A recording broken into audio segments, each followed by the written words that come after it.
O acidente radiológico com Césio-137 em Goiânia, ocorrido em 1987, é um dos episódios mais marcantes da história do Brasil quando se fala em risco nuclear fora de usinas.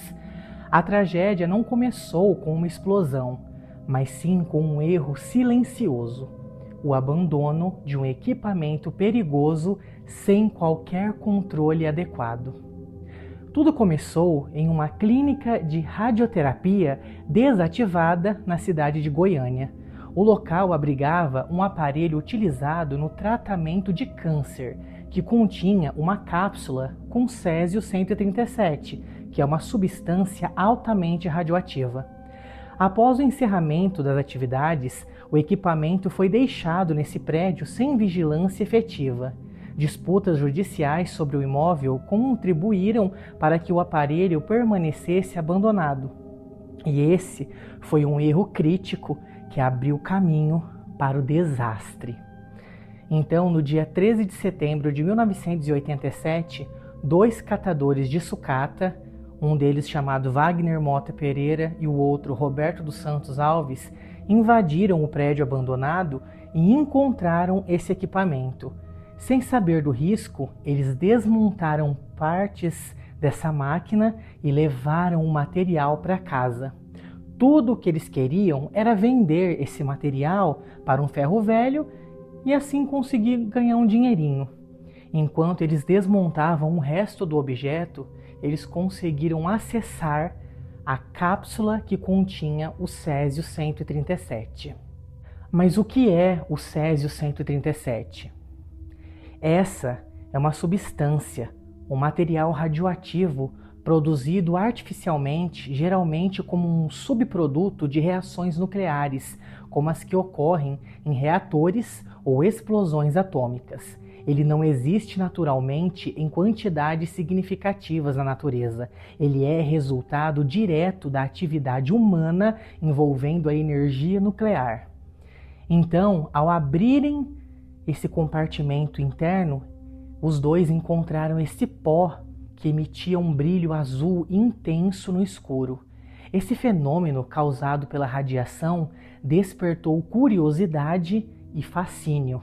O material foi levado ao ferro velho de Devair Alves Ferreira, que achou aquele brilho bonito e incomum. Ele passou a mostrar aquele pó para amigos, familiares, distribuindo pequenas quantidades para todos aqueles que ele gostava. Ivo Alves Ferreira levou um pouco desse pó encantador para sua filha, que tinha apenas 6 anos de idade. Ela se chamava Leide das Neves Ferreira e ficou fascinada com aquele brilho daquele conteúdo, chegando até esfregá-lo no seu próprio corpo, acreditando ser algo tipo uma purpurina. Mas o pior de tudo é que após sentar-se para jantar, ela não lavou as mãozinhas, o que fez com que ela ingerisse alimentos que também já estavam infectados, contaminados pelo Césio-137.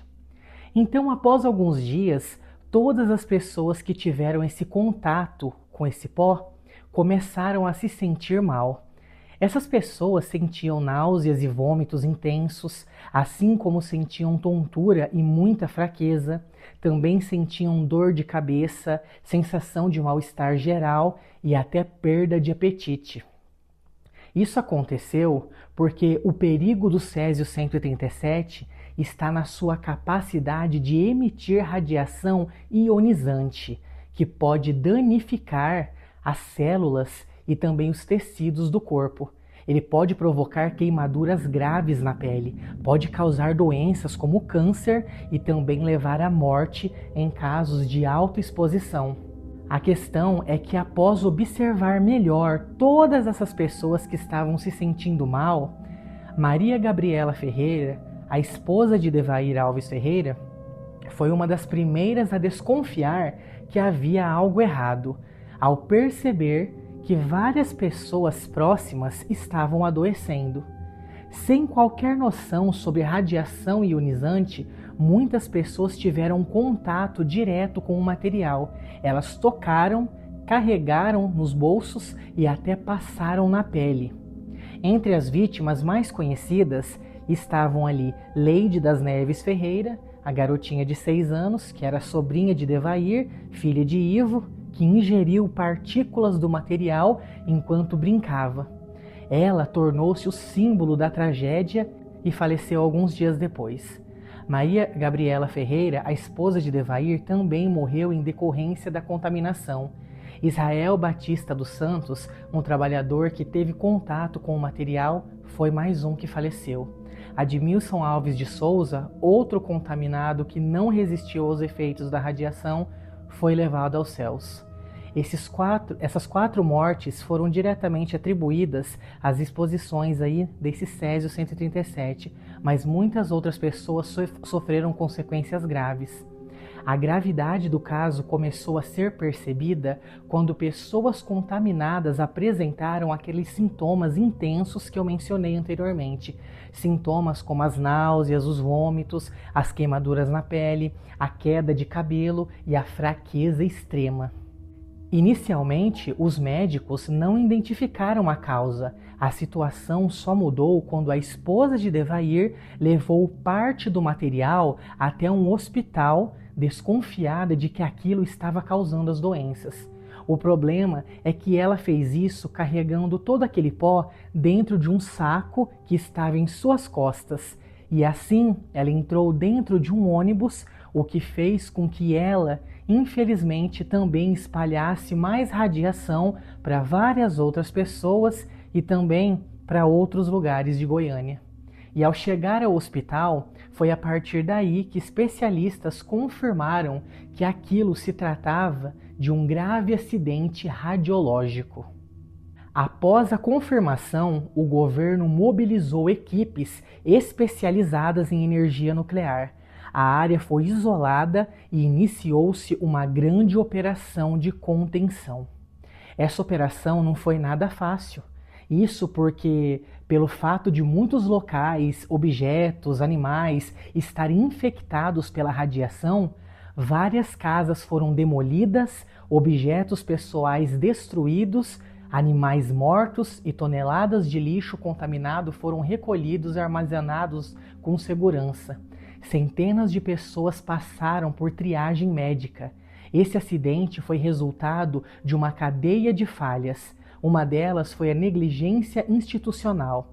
Afinal, o equipamento foi abandonado sem qualquer plano de segurança. A segunda foi a falta de fiscalização. Isso porque órgãos responsáveis não garantiram o controle do material radioativo. A terceira foi a desinformação da população. Isso porque as pessoas não tinham conhecimento sobre os perigos da radiação. E a quarta foi a curiosidade e manipulação. Isso porque o brilho do material incentivou o contato direto e também essa disseminação. Então é importante lembrar que o acidente deixou marcas profundas. Mais de 200 pessoas foram contaminadas. O impacto psicológico e social foi duradouro. Houve estigmatização de vítimas e sobreviventes e revisão das normas de segurança nuclear no Brasil. Muitas pessoas que foram contaminadas, mesmo após muito tempo se tratando e finalmente terem sido libertas da radiação, ainda sofriam bastante com preconceito. Isso porque muitas outras pessoas que reconheciam essas vítimas do Césio-137 não tinham coragem de se aproximar delas. Portanto, muitas lojas não permitiam que essas pessoas que foram vítimas entrassem dentro delas. Muitos restaurantes e lanchonetes também recusavam a entrada dessas pessoas. Ninguém permitia que eles alugassem casas para morar. Muitos ficavam desempregados. Alguns pelo fato de não terem a chance de conseguir um novo emprego para trabalhar perto de outros. Já outras pessoas não conseguiam trabalhar pelo fato de terem ficado muito fracos, não conseguirem mais se movimentar e fazer as coisas como faziam antigamente. Vítimas que morreram no Rio de Janeiro tentando esse tratamento para serem libertos da radiação tiveram que ser enterrados em sua cidade natal, que no caso seria Goiânia. Mas o medo da população, que acreditava que ao enterrar essas pessoas sob o chão daquelas terras, mais radiação poderia ser emitida, fez com que multidões se espalhassem, buscando até apedrejar os carros funerários que vagavam pelas ruas, impedindo que funerais pudessem acontecer. A radiação destrói vidas, e o Césio-137 destruiu muitas vidas de muitas famílias da cidade de Goiânia. O caso do Césio-137, nessa cidade, mostra como uma sequência de erros aparentemente simples pode levar a uma tragédia de grandes proporções. A história das vítimas, como Leide das Neves Ferreira, reforça a importância da responsabilidade no manejo de materiais perigosos. Esse episódio, ele permanece como um alerta global sobre os riscos invisíveis da radiação e a necessidade de vigilância constante, informação e preparo para evitar que algo semelhante volte a acontecer.